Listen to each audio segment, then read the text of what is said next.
E agora, com você, a Palavra Amiga do Bispo Macedo. Olá, meus amigos, sejam abençoados em nome do Senhor Jesus. Nós vamos colocar uma canção muito bonita mesmo, você vai gostar, do Vitorino Silva, um grande cantor, e em seguida nós vamos começar a ler o livro de Malaquias, capítulo 3, a partir do versículo 7. Eu vou dar uma recapitulada a partir do versículo 7, para que as pessoas que estão participando dessa programação pela primeira vez possam se situar. Mas é muito importante que você acompanhe a leitura com a Bíblia na mão. Você deve ter a sua Bíblia na mão aí agora. Malaquias, capítulo 3 e versículo 7. Quando ele diz assim: desde os dias de vossos pais vos desviastes dos meus estatutos. Desde os dias de vossos pais vos desviastes dos meus estatutos e não os guardastes. Quer dizer, os estatutos de Deus são a disciplina dele para que haja comunhão entre a criatura e o Criador. Os estatutos são a lei, a justiça de Deus, para que cada um venha respeitar o direito do outro. Então, tudo isso nós temos visto, nós temos falado a respeito da justiça de Deus, etc., justamente para que as pessoas possam se situar dentro do Evangelho. Eu queria saber se já pode colocar música agora. Então, vamos ouvir essa bela faixa musical e logo em seguida nós voltamos aqui a partir do versículo 3, a partir do versículo 7 do capítulo 3. Capítulo 3, versículo 7 de Malaquias. Ouçamos a música e voltamos já já. Quem sou eu para merecer tão puro amor? Quem sou eu para ser a imagem do meu Deus? Quem sou eu para ter a mão que me segura? Sou tão pobre criatura que nem mesmo sei quem sou. Mas tu, Jesus, tu me fizestes entender que para ti sou precioso, que para ti tenho valor. Tu és poder, tu és virtude e beleza, tu és a própria natureza, tu és consolo, tu és amor.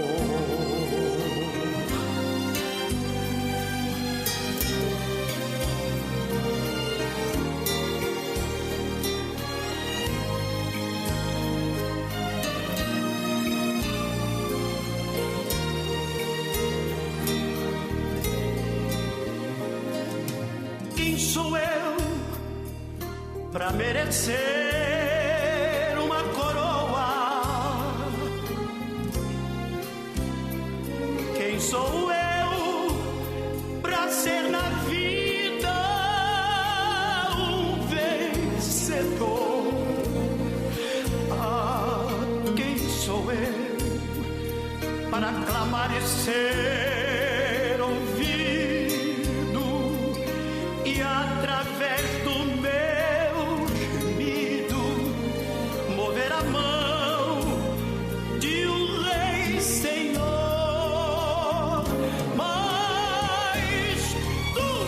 Jesus, tu me fizestes entender que para ti sou precioso, que para ti tenho valor.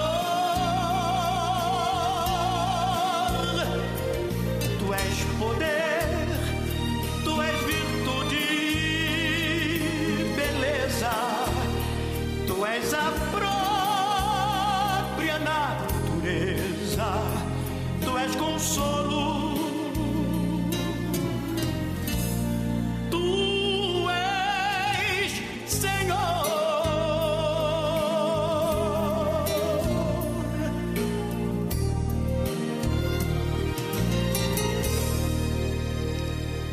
Essa canção é uma coisa assim muito bonita, muito expressiva, muito, muito, muito bonita.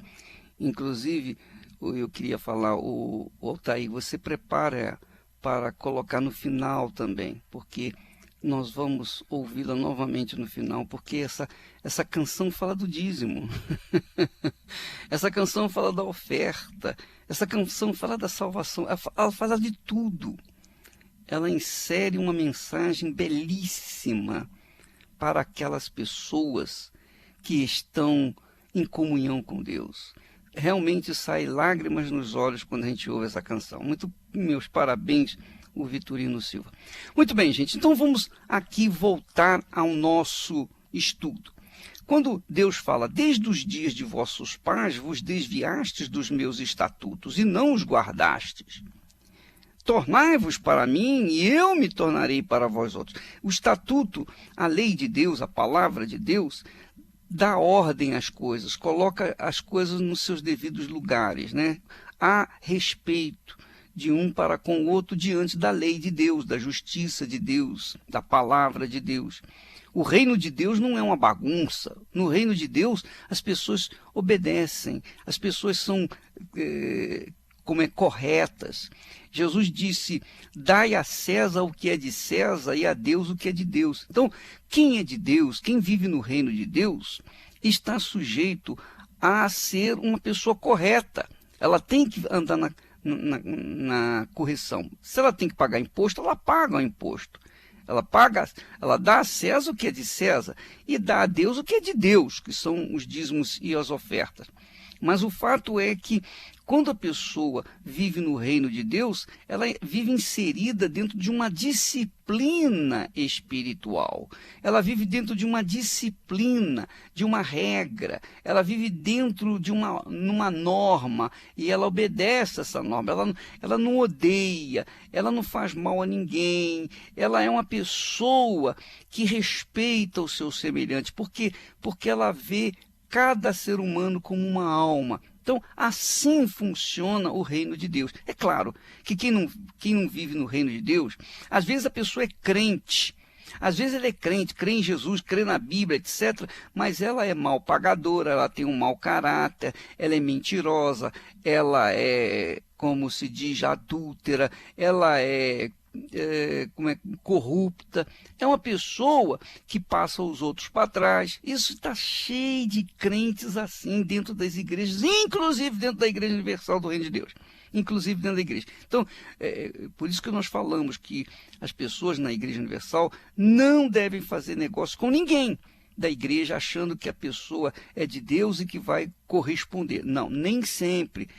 Há muita gente boa dentro da Igreja Universal, graças a Deus, mas também tem gente que não presta, que são o joio, que se envolve com as pessoas e fazem sujeira por todo lado. Então você precisa tomar cuidado com isso. Então Deus está falando aqui que o povo de Israel estava desviado do estatuto dele, da palavra dele. Então ele diz, tornai-vos para mim e eu me tornarei para vós outros. Nós falamos sobre isso nessa semana, não é verdade? Aí ele mesmo pergunta, diz o Senhor dos Exércitos, vós dizeis, em que havemos de tornar? Em que haver? Quer dizer, Deus falou claramente, tornai-vos para mim e eu me tornarei para vós outros. Mas em que havemos de tornar? Você não sabe? Você não conhece a Bíblia? Você não é crente? Você não é cristão? Você não vai na igreja? Você não sabe que é. Às vezes a pessoa, ela é assim, ela não rouba, ela não adultera, ela não se prostitui, mas ela é fofoqueira, ela olha com maus olhos as pessoas, ela guarda mágoa no coração contra outras pessoas, ela odeia. Quer dizer que a Bíblia diz que quem odeia é assassino. Quer dizer, às vezes a pessoa não comete os atos do pecado graves, aqueles atos graves, mas comete outros piores do que os mais graves. Quer dizer, aqueles pecados grosseiros e aparentes, ela se guarda. Mas os pecadinhos que também vêm se tornar pecadões, elas fazem e acham que está tudo bem. Mas não é assim, não é assim. Quando Deus, e eu queria que você soubesse disso, quando Deus direciona uma profecia, um julgamento, uma sentença para Israel, ele está endereçando um julgamento para um povo que sabia da sua palavra, que tinha conhecimento de Deus. Ele não estava direcionando a sua palavra para incrédulos, para pagãos. Ele estava dirigindo a palavra para um povo que conhecia a palavra dele. Então, você que está me ouvindo nesse momento, que é crente, é pastor, seja lá o que for, eu não me interessa o que você é ou deixa de ser, o ofício que você ocupa, mas se você é uma pessoa que não pratica os conhecimentos que você sabe da palavra de Deus, então você é um hipócrita e há uma sentença para você. Uma sentença condenatória. Não tenha dúvida, você se tornará amaldiçoado, maldito. Aliás, você já é maldito, porque você conhece a verdade e segue a mentira. Você diz que Jesus é o seu Senhor, mas você obedece ao Senhor Satanás. Essa é a realidade de muitos. Aliás, a maioria dos crentes é assim. Infelizmente, desgraçadamente é assim. E vai ficar pior, não tenho dúvida. Quanto mais tempo passa, quanto mais se aproxima a vinda de nosso Senhor Jesus, mais fria estará a humanidade, mais frio a igreja, mais fria a igreja, o povo. Por quê? Por conta da corrupção, por conta da sujeira, por conta da idolatria, por conta do paganismo espiritual, por conta da avareza, o amor ao dinheiro, às coisas desse mundo, enfim, por conta de uma série de coisas, a pessoa acaba se envolvendo na parte material. Nós colocamos no blog uma mensagem que você deveria avaliar, pesar, meditar sobre ela, porque é muito importante para as pessoas que querem a verdade, que querem. Eu sei que no meio de tanta sujeira, de tanta imundícia, de safadeza, no meio cristão que se diz cristão, há gente boa, que às vezes está vivendo no pecado, mas não quer o pecado, quer sair de lá e não sabe como. Não sabe como, mas são pessoas que dizem, meu Deus, tem compaixão de mim, eu não queria sair dessa vida. E Deus dá oportunidade para essas pessoas, porque Deus está buscando pessoas que são obedientes, que andam dentro dos estatutos dele, dentro da palavra dele, da vontade dele, porque são pessoas que vão viver uma vida correta. E como Deus poderia ter comunhão ou manter comunhão, Deus que é justiça, manter comunhão com aqueles que cometem injustiças? Como? Como que a luz vai conviver com as trevas? Não existe isso. Não existe isso. Então, você que está me ouvindo nesse momento é cristão, é cristã, saiba que o que vale não é o que você fala, que você confessa, mas o que você pratica. Você confessa uma coisa, mas pratica outra, você pode ter certeza que você está condenado, condenada, porque você conhece a verdade. Se você não conhecesse a verdade, tudo bem, você poderia ter uma desculpa, mas você conhece a verdade. Então fala Deus assim: roubará o homem a Deus? Não existe isso da pessoa poder roubar a Deus, porque Deus é o dono de tudo e nós não temos nada. Você que está me ouvindo, você que está me assistindo nesse momento, nenhum de nós tem alguma coisa. Tudo que nós usamos, tudo que nós temos, mesmo que esteja no meu nome, no nosso nome, isso vai ficar por aí. E depois vem os filhos, vem os netos, os bisnetos e tataranetos, e vai passando de mão em mão e ninguém fica com coisa nenhuma. Ninguém fica com coisa alguma. Essa é a realidade. Mas Deus pergunta: roubará o homem a Deus? Todavia vós me roubais. E dizeis: em que te roubamos? Nos dízimos e nas ofertas. Nós explicamos também no nosso blog que dízimos e ofertas não são dinheiro, não são propriedades, não são bens materiais, mas são valores materiais que representam valores espirituais. E o que nós focamos aqui é que Deus quer que nós priorizemos os valores espirituais, para então nós podermos tomar posse dos valores espirituais ou materiais. Olha, minha amiga, meu amigo ouvinte, isso é muito forte. Jesus disse: buscar em primeiro lugar o reino de Deus e a sua justiça, e todas essas coisas vos serão acrescentadas. O que significa dizer? Olha, buscai primeiro os valores espirituais, o batismo nas águas, o batismo com o Espírito Santo, a vida em comunhão com Deus, a sua consciência limpa, sua vida dedicada a Deus, sua vida... Pode você não ter riquezas, grandes riquezas, pode você viver uma vida até simples, mas você vive em paz com a sua consciência, você vive em paz com Deus, você coloca a cabeça no travesseiro, você está em paz consigo. Agora, as pessoas que vivem no pecado, elas têm uma consciência, uma má consciência, elas olham com maus olhos, são pessoas nocivas à sociedade, são pessoas amaldiçoadas, ou seja, malditas. Por quê?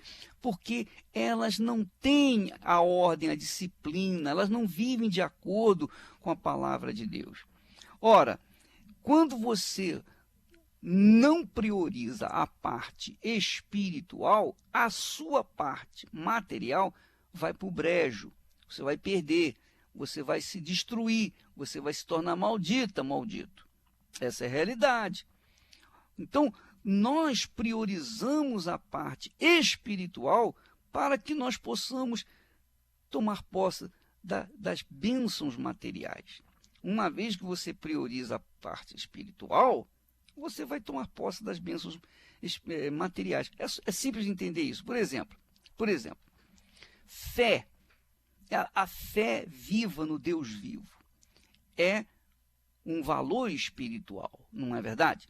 Então, quando você tem essa fé, quando você tem essa convicção, você é forte para vencer as lutas aí fora, vencer as batalhas, vencer as invejas, vencer a competição que é aí fora. Então, por conta do valor espiritual, você toma posse das bênçãos materiais. Agora, se você prioriza as bênçãos materiais, você com certeza vai relaxar nos valores espirituais e, consequentemente, você vai perder tudo que tem.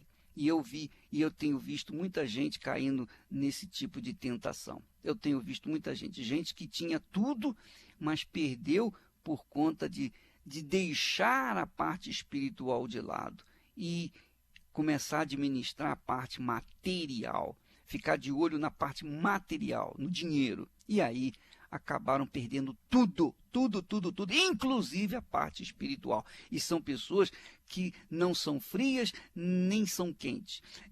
Junto dos que são quentes, são frios. Junto com os que são incrédulos, que são frios, eles se acham quentes. Na realidade, eles são mornos e cedo ou tarde serão vomitados. Então, disse, nos dízimos, em que te roubamos? Nos dízimos e nas ofertas. Com maldição sois amaldiçoados, porque a mim me roubais. A pessoa, quando rouba a Deus, não está roubando nada dele, dinheiro. Não é isso, não se trata de dinheiro. Porque se você é dizimista, então você prioriza o Senhor Jesus na sua vida. Se você é dizimista, fiel, então Jesus é o primeiro na sua vida, ele é o Senhor na sua vida, porque você paga os primeiros 10%, você entrega, Deus lhe deu, você considera que Deus lhe deu 100%, e você devolve para ele os primeiros 10%. Quer dizer, você faz algo que representa o seu relacionamento com Deus. Isto é, você é servo e ele é Senhor, você é serva e ele é Senhor.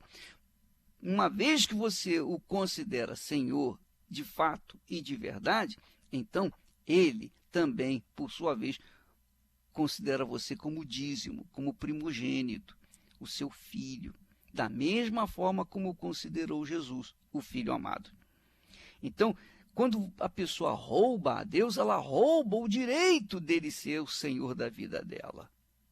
Essa é a realidade. O direito dele ser o Senhor da vida dela. Ele a criou, mas a pessoa acha-se Senhor da sua vida e faz o que bem entende, obviamente está roubando a Deus. Não é só nos dízimos e nas ofertas, mas também no que diz respeito ao caráter, à conduta que a pessoa tem. Essa é a realidade. Então ele diz, vós com maldição sois amaldiçoados, porque a mim me roubais, vós, a nação toda. Toda. E é por isso que a nação tem, todas as nações, todos os países do mundo têm prejuízos incalculáveis, incalculáveis. Não são 10% não, são 20, 30% de tudo que eles recolhem vão para o brejo, seja através das chuvas, das tempestades, das nevascas, seja através das secas, seja através de desastres ecológicos, enfim, há uma série de como se diz, gafanhotos que destroem o fruto da terra e fazem os governos perderem rios e mais rios de dinheiro. Por quê? Porque roubam a Deus. Então ele diz, trazei todos, ele não fala apenas os crentes, ele diz, trazei todos os dízimos à casa do tesouro, para que haja mantimento na minha casa, e provai-me nisto, diz o Senhor dos Exércitos. Se eu não vos abrir as janelas do céu e não derramar sobre vós bênção sem medida. Então, veja só, presta atenção, minha amiga, meu amigo. Quando Deus fala, trazei todos à casa do tesouro, que é a casa de Deus, para que haja mantimento na minha casa, Deus não come nada, Deus não precisa de mantimento, ou precisa? Não precisa. Mas aquelas pessoas que estavam lá, os sacerdotes, eles viviam para servir a Deus. Eles não viviam para si. Eles viviam para servir a Deus. Servir a Deus. Essa é a postura do servo de Deus. Essa é a postura de cada servo que está trabalhando no altar. Você que é um pastor, que é um oficial da igreja do Senhor Jesus, leia comigo agora, vamos lá em 2 Coríntios, capítulo 6. 2 Coríntios, capítulo 6. Veja comigo, por favor, capítulo 6. E ele diz assim, o apóstolo Paulo, diz assim no versículo 4, a partir do versículo 4. Aliás, deixa-me ler desde do versículo 1 mesmo, capítulo 6. E nós, Paulo falando, na qualidade de cooperadores com ele, quer dizer, com Jesus, também vos exortamos a que não recebais em vão a graça de Deus. Porque ele diz, eu te ouvi no tempo da oportunidade e te socorri no dia da salvação. Eis agora o tempo sobremodo oportuno eis agora o dia da salvação. Quer dizer, o dia da salvação é já, imediato. Não dando nós nenhum motivo de escândalo em coisa alguma, para que o ministério não seja censurado, que é justamente o oposto nos dias de hoje. O ministério dos servos de Deus é censurado. Os incrédulos gozam dos servos de Deus, porque eles têm visto que muitos servos de Satanás também têm usado a Bíblia para levar multidões para o inferno. Então ele continua dizendo: pelo contrário, em tudo recomendando-nos a nós mesmos como ministros de Deus, na muita paciência, nas aflições, nas privações, nas angústias, nos açoites, nas prisões, nos tumultos, nos trabalhos, nas vigílias, nos jejuns, na pureza, no saber, na longanimidade, na bondade, no Espírito Santo, no amor não fingido, na palavra da verdade, no poder de Deus, pelas armas da justiça, quer ofensivas, quer defensivas, por honra e por desonra, por infâmia ou por boa fama, como enganadores e sendo verdadeiros. Como enganadores e sendo verdadeiros. Você vê que eu mesmo sou vítima da imprensa, da mídia, já vem muitos anos por conta da Record. Então eles tentam, de todas as formas, difamar, me colocar como venal, uma pessoa venal, um bandido. E eles colocam-me como enganador. E eu sou tido como enganador. Aqui Paulo fala, diz assim: como enganadores e sendo verdadeiros. Enganadores, mas sendo verdadeiros. Como desconhecidos e, entretanto, bem conhecidos. Como se estivéssemos morrendo. E, contudo, eis que vivemos. Não é que foi dito por aí que o bispo Macedo estava com câncer, estava morrendo, etc, etc, etc, etc. Não foi? Você já não viu isso? Pois é. Eis que, como se estivéssemos morrendo, contudo, eis que vivemos. Como castigados, porém não mortos. Entristecidos, mas sempre alegres. Pobres, mas enriquecendo a muitos. Quantas pessoas têm ficado ricas com o trabalho da Igreja Universal do Reino de Deus? Quantas pessoas têm vindo na igreja e têm deslanchado na vida econômica? Quantos empresários se formaram dentro da Igreja Universal do Reino de Deus? E pessoas que eram mendigas também tornaram-se empresárias. Nada tendo, mas possuindo tudo. Então aqui está, no capítulo 6 de 2 Coríntios, o caráter do homem de Deus, da mulher de Deus, do servo de Deus, da pessoa que serve a Deus. Assim eram os sacerdotes de Israel. Eles viviam para Deus. Ora, então, se eles viviam para Deus, eles viviam dos dízimos e das ofertas que representavam a vida do povo de Israel, no altar.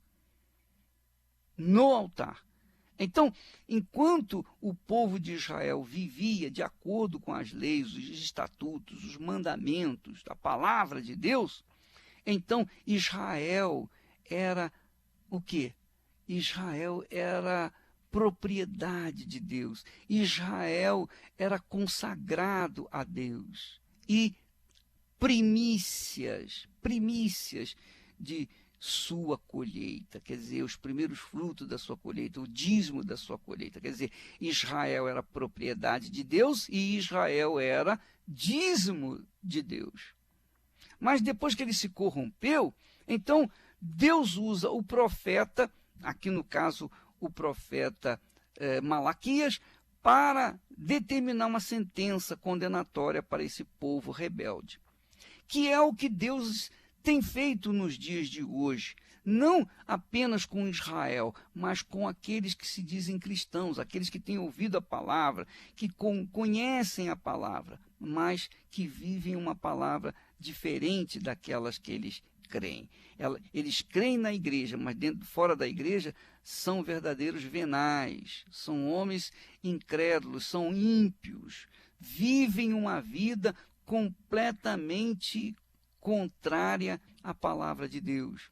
Mas vão para os púlpitos, vão para pregar, vão para pegar a oferta. Aí sim, aquele dinheiro que as pessoas colocam é dinheiro mesmo, porque eles estão buscando isso, mas com certeza, cedo ou tarde, serão penalizados, serão punidos, porque ninguém que anda na sujeira, ninguém que anda na imundície, ninguém que anda no pecado, ninguém que é corrupto, ninguém que é ladrão, ninguém que é bandido, ninguém que é adúltero, ninguém que enfim, que vive no pecado, permanece. Ninguém. Só permanecem aqueles que estão em Jesus, que vivem em Jesus. Então, você verifica, por exemplo, você conhece algum pastor, alguma pessoa, alguma instituição, você conhece alguém neste mundo, eu não falo só no Brasil, mas nesse mundo que é tão perseguido, que é tão caluniado, que é tão pichado, que é tão difamado, que é tão odiado quanto eu? Você conhece? Você tem amigos que eu nem conheço, que eu nunca vi na minha vida, mas que me odeiam e nem me conhecem, mas ouviram falar de mim. Quer dizer, a minha fama é uma fama ruim, má, perversa. Essa gente toda queria ver a minha morte. Essa gente queria me ver pelas costas, queria me ver no túmulo. E não me matam porque não podem, não conseguem, porque sobre mim está a mão de Deus. Então, se eu fosse venal, se eu fosse o que eles dizem que eu sou, o trabalho não teria 35 anos, ou teria? Você acha que eu estaria ainda hoje aqui pregando o Evangelho? Não. Por que eu estou pregando ainda? Por que o trabalho desenvolve? Por que o trabalho das minhas mãos desenvolve, crescem? Porque por trás de mim há uma pessoa, o Senhor Jesus Cristo. O Espírito Santo, o Espírito de Deus, tem nos dirigido, nos inspirado, nos protegido, nos guardado. O Espírito de Deus, ele nos tem guiado. É por isso que a Igreja Universal do Reino de Deus permanece e vai continuar permanecendo. Ainda que eu morra, ela vai continuar, porque o dirigente mor da Igreja Universal do Reino de Deus é o Espírito Santo. Esse trabalho não foi eu que inventei, que criei, mas foi o Espírito de Deus. Então, venha o que vier, venha as chuvas, as tempestades, venham os rios e batam com muita força, mas essa casa não vai ser destruída, porque ela está erguida, construída na rocha, ela está fincada na rocha, que é o Senhor Jesus Cristo. Agora, os demais que não estão fincados na rocha, que vivem uma vida errada, uma vida contrária àquilo que pregam, com certeza, cedo ou tarde, vão ser destruídos, vão ser punidos e vão pagar muito caro. Não tenha dúvida disso. Então, Deus fala assim, ele diz, provai-me nisto, diz o Senhor dos Exércitos, se eu não vos abrir as janelas dos céus. E Deus abriu a janela do céu sobre mim, aberto a janela do céu sobre o meu trabalho, o trabalho das minhas mãos. Ele tem aberto, e não só sobre as minhas mãos, mas sobre os que trabalham comigo, aqueles que são fiéis, corretos, e sobre aquele povo que tem chegado na igreja diariamente e que tem sido fiel, que tem se entregado de corpo, alma e espírito, que tem assumido a fé no Senhor Jesus. Então, sobre estes, as janelas dos céus são abertas. E eu digo mais para você que me ouve nesse momento. Presta bastante atenção. Muitas vezes a pessoa diz assim, puxa, eu já estou há tanto tempo na igreja e não aconteceu, eu recebi o batismo com o Espírito Santo. Sabe por que não recebeu? Porque não se entregou. Porque não se entregou de corpo, alma e espírito. Ainda tem alguma coisa, ainda vive no pecado, ou então vive com o coração magoado. Tem alguma coisa que tem amarrado, emperrado a ação do Espírito Santo. Porque ninguém mais nesse mundo tem mais interesse em encher-nos do Espírito Santo do que o próprio Espírito Santo. Porque o Espírito Santo, através de nós, glorifica Jesus. Quanto mais pessoas batizadas com o Espírito Santo, mais o Senhor Jesus será glorificado. Mas por que ele não vem? Por que ele não vem sobre as pessoas? Por que Jesus não batiza todas as pessoas imediatamente, simultaneamente? Porque nem todos se entregam 100%. E a condição é essa. Toma lá da cá. Se você entrega 100%, você vai receber 100%. Se você não entrega, esquece. Esquece. Então, abre as janelas dos céus e derrama bênção sem medida. Não apenas a bênção econômica, mas, sobretudo, a bênção maior que é o Espírito Santo. E Deus não nos tem dado o Espírito por medida. Não nos tem dado o Espírito por medida. Então, quando ele diz assim, bênção sem medida, o Espírito Santo é bênção sem medida. É bênção sem medida. Essa é a realidade, minha amiga, meu amigo. Então, você verifica que essas promessas magníficas, maravilhosas, elas são para aqueles que verdadeiramente se entregam, se rendem, não tem medo de se entregar de corpo, alma e espírito. Agora, é claro, por exemplo, a pessoa fica regateando o dízimo, fica mesquinhando o dízimo, contando as moedas, verificando exatamente quanto é 10% para colocar no envelope. Essas pessoas, obviamente, estão com a mente pequenininha, pagam o dízimo quase que obrigadas, com medo de serem amaldiçoadas. Então, esse tipo de dízimo não é o que Deus espera. Ele quer que você seja dizimista alegre, feliz, que você colabore, que você coloque no altar aquilo que representa o que está dentro de você. E se você coloca aquela oferta amarrada, presa, então você pode ter certeza que essa oferta vai ser testemunha contra você no dia do julgamento. E é isso que nós queremos falar com você. A oferta. A oferta. O bispo, é o que nós havíamos prometido falar sobre a oferta. Bispo, se eu dou os meus primeiros 10%, eu devolvo as primícias da minha renda, eu fico com 90%. Então, desses 90%, eu dou aquilo que vier no meu coração. Verdade? É verdade. Aquilo que você dispuser no seu coração. Mas tem que ser uma oferta simplesmente alegre. Você tem que dar com alegria. Conforme Paulo fala que Deus ama quem dá com alegria. Muito bem. Agora tem uma coisa. Há pessoas que não dão, que não são dizimistas, que não devolvem os dízimos, as primícias para Deus, mas dão ofertas. Todo incrédulo dá oferta, até os incrédulos ímpios dão oferta. Não é verdade? É ou não é? Muito bem. Mas muitos não participam com os dízimos. E quando a oferta vem sem os dízimos, essa oferta não é justa. A oferta justa é aquela que vem depois do dízimo. A pessoa primeiro tira o dízimo, que é de Deus. E dos 90% que sobram para ela, que Deus lhe dá, aí sim ela tira a justa oferta e traz para Deus. Agora, qual é a razão da oferta? Por que Deus instituiu a oferta? Nós falamos que Jesus foi a oferta para salvar a humanidade. Além de ser o dízimo de Deus, o primogênito de Deus, ele foi a oferta. E Deus amou o mundo de tal maneira que deu o quê? Um anjo, um arcanjo, um querubim, um serafim? Não. Parte de si? Não. Ele deu o seu próprio filho. Ele arrancou o seu filho da Trindade. Era Deus Pai, Deus Filho e Deus Espírito Santo. Mas Deus Pai tirou o Deus Filho da Santíssima Trindade e ficou Deus Pai e Deus Espírito Santo. para que o Deus Filho viesse a esse mundo e se oferecesse como sacrifício em favor dos que nele creem. Como sacrifício em favor dos que nele creem. Não é de todos.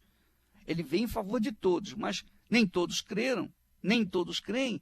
Então, ele é salvador apenas daqueles que creem, isto é, aqueles que se entregam de corpo, alma e espírito. Agora, o que acontece? O que vai acontecer no julgamento? Você sabe que nós teremos 2 julgamentos. Nós teremos o julgamento perante o tribunal do Senhor Jesus. Os cristãos vão ser julgados de acordo com as suas obras. E teremos o julgamento perante o tribunal do Deus Pai, quando não haverá advogado. Não haverá advogado. Cada um vai apresentar-se diante do trono branco e cada um vai ser julgado justamente, com justiça. Então Deus, apesar de ser juiz justo, ele não vai julgar as pessoas pelo que ele viu, pelo que ele sabe, mas ele vai julgar com testemunhas contra aquela gente que vai estar perante ele, que vai ser condenada. Todos vão ser condenados.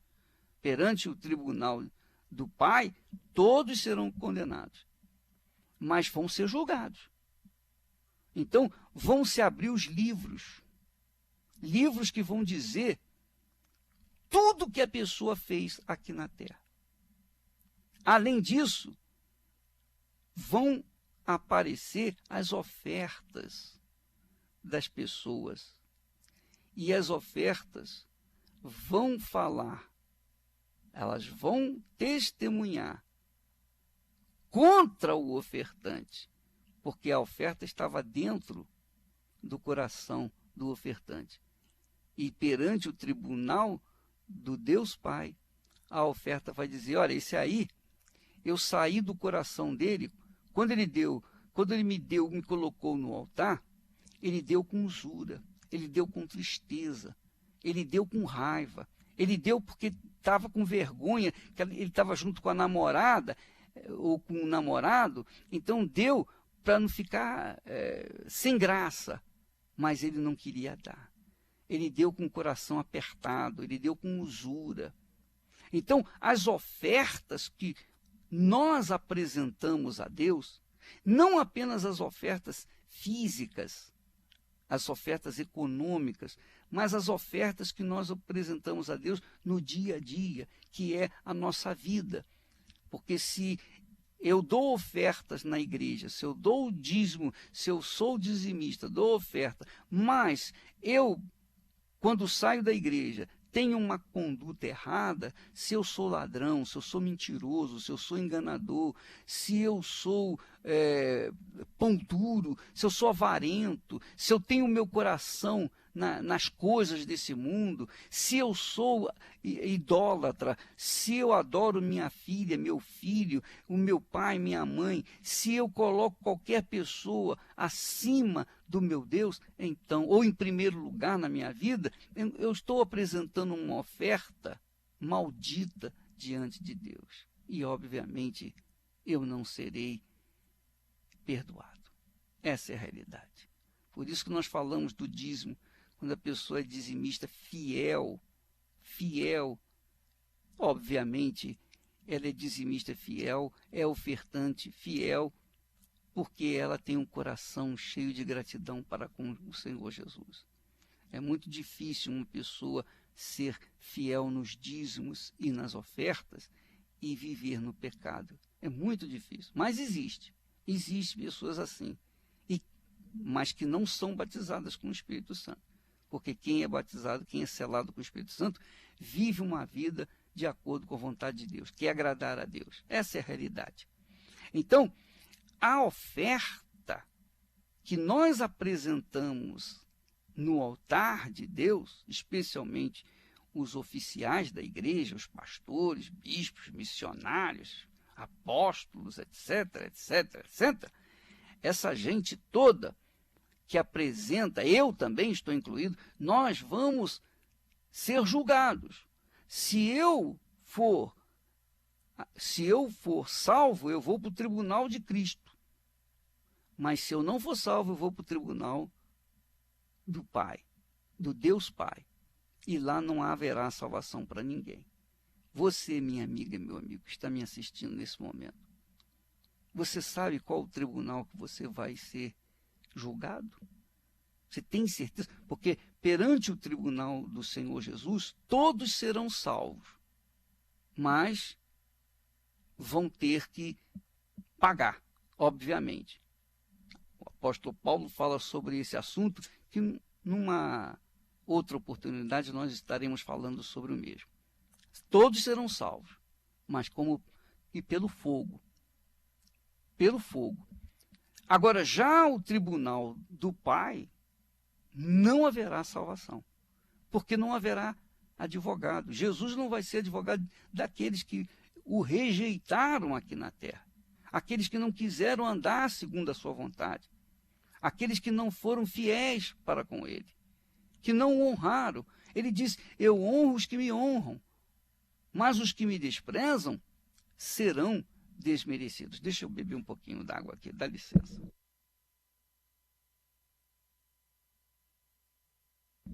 Minha amiga e meu amigo, quando a pessoa é fiel nos dízimos e nas ofertas, ela não tem devorador na vida dela. Não tem devorador na vida dela. Ela é uma pessoa que está livre do devorador, da maldição.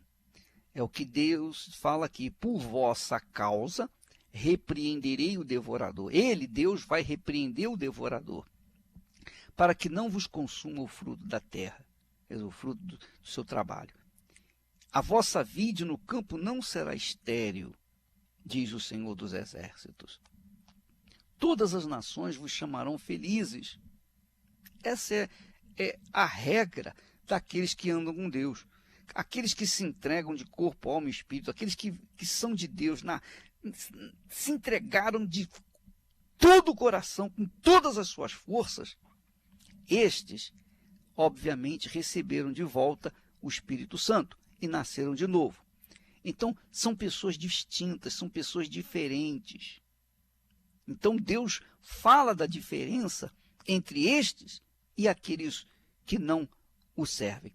Então, estes são como nações felizes, porque vós sereis uma terra deleitosa, diz o Senhor dos Exércitos. Olha só, Deus fala com carinho essa parte aqui, olha só.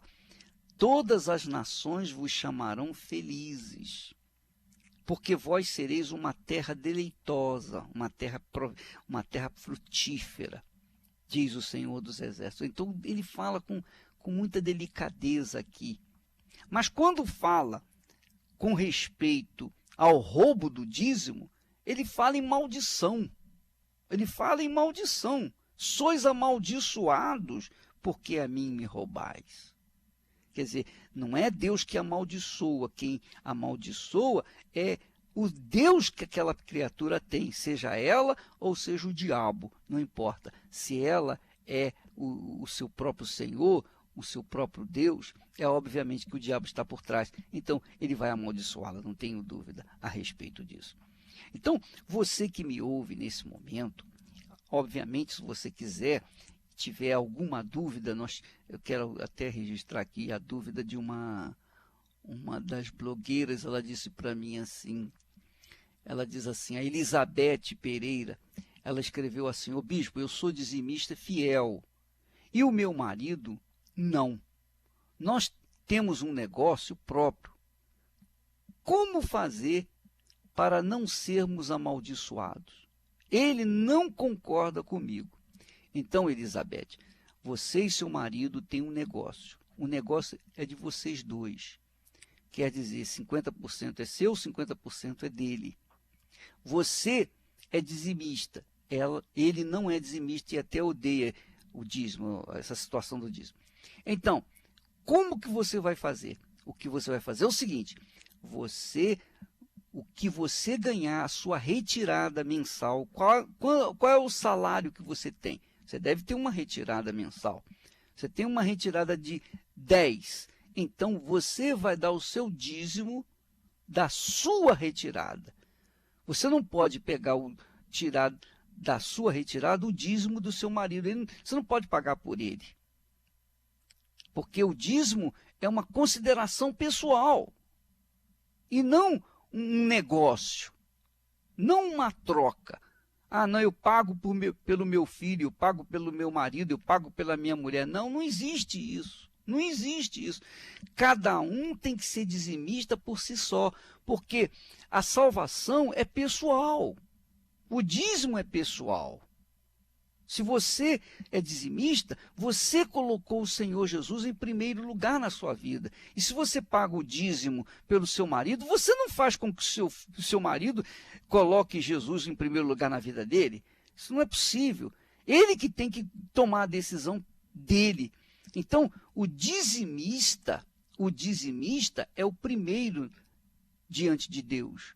E por isso Deus exige que ele também seja o primeiro na vida do dizimista. E o dizimista faz isso.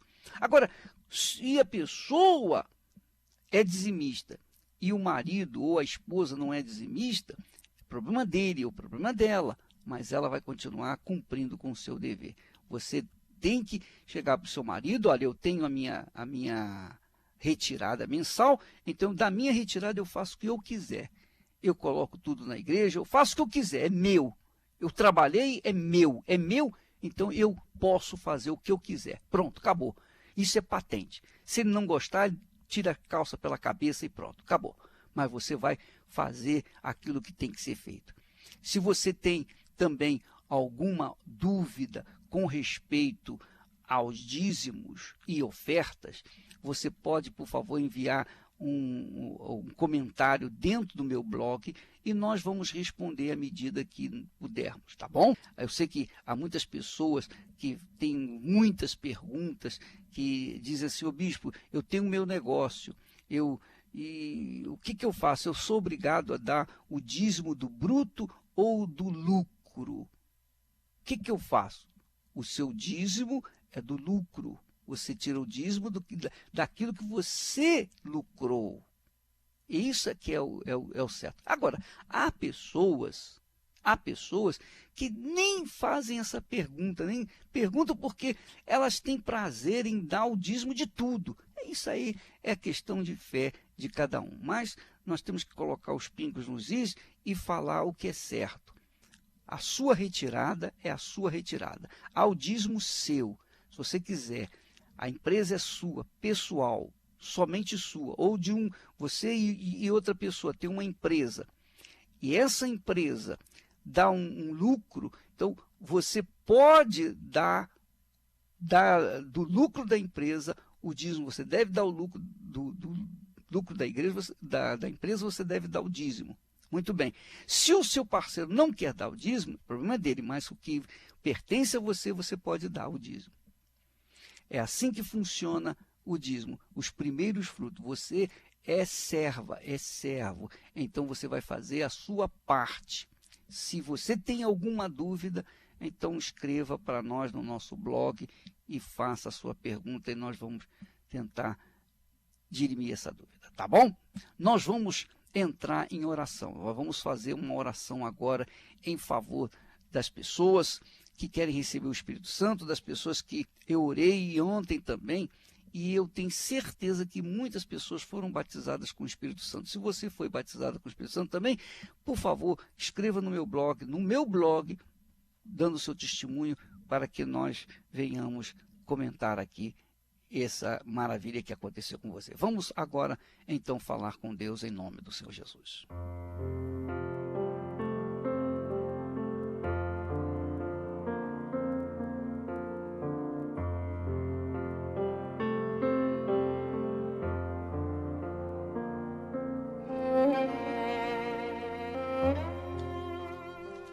Meu Deus e meu Pai, Tu e somente Tu és digno de toda a honra, de toda a glória, de todo louvor. O diabo quer a tua honra, a tua glória. Mas ele não tem esse direito. Então ele instiga o ser humano a ser orgulhoso. Ele instiga o ser humano ao orgulho para que venha buscar a glória desse mundo. Mas, meu Pai, toda a honra, toda a glória, todo o louvor pertencem a Ti. Tu és o meu Deus, o meu Senhor e o meu Salvador. E eu te louvo e agradeço pelo privilégio que o Senhor me tem dado de poder te servir, poder apresentar a Ti a minha oferta diária diante do Teu altar.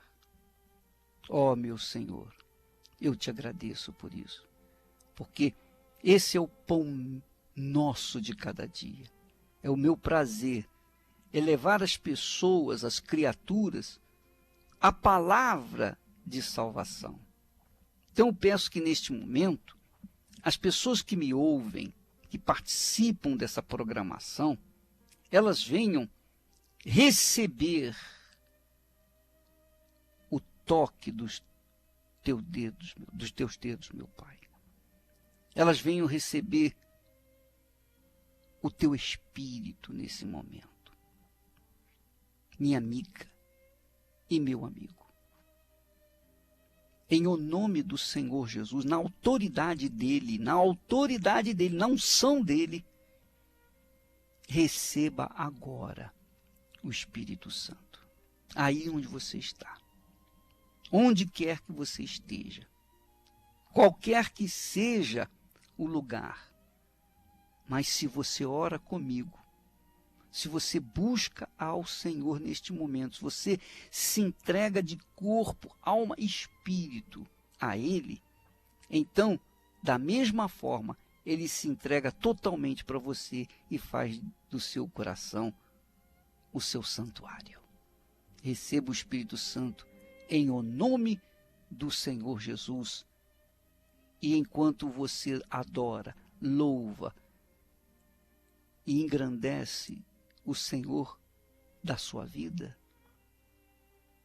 enquanto você o adora de todo o seu coração, o Espírito Santo desce sobre você e nós vamos ouvir essa belíssima canção que obviamente vai dar chance para você se entregar mais do que nunca ao Espírito que está junto de si, em nome do Senhor Jesus. Quem sou eu para merecer tão puro amor? Quem sou eu para ser a imagem do meu Deus? Quem sou eu para ter a mão que me segura? Sou tão pobre criatura que nem mesmo sei quem sou. Mas tu, Jesus, tu me fizestes entender que para ti sou precioso, que para ti tenho valor. Tu és poder, tu és virtude e beleza, tu és a própria natureza, tu és consolo, tu és amor.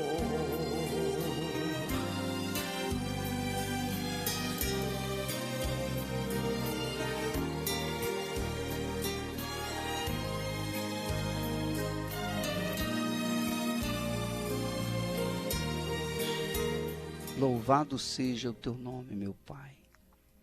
Muito obrigado por essa presença, porque eu sei, meu Deus, ainda que a pessoa não sinta nada, como eu não sinto nada, mas eu tenho certeza que tu estás aqui comigo e com essa criatura que me ouve neste momento e participa dessa oração. Ó Espírito Santo, muito obrigado em nome do Senhor Jesus. Sê com o teu povo.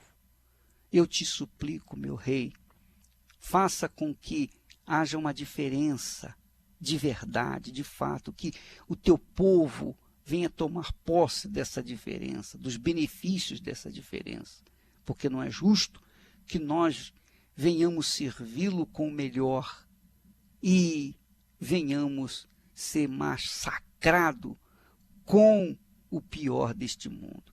Meu Pai, tem que haver uma diferença entre nós. Eu te peço por todo o teu povo, toda a tua igreja, os teus servos sinceros, não apenas os da Igreja Universal do Reino de Deus, mas todos os teus servos sinceros que estão por esse mundo afora, pagando preço para pregar a tua palavra. Sejam eles frutíferos, meu Deus, para que o teu nome seja glorificado, exaltado e magnificado em toda a terra, porque é o que eu te peço em o nome do Pai, do Filho e do Espírito Santo, e todos que creem digam amém e graças a Deus.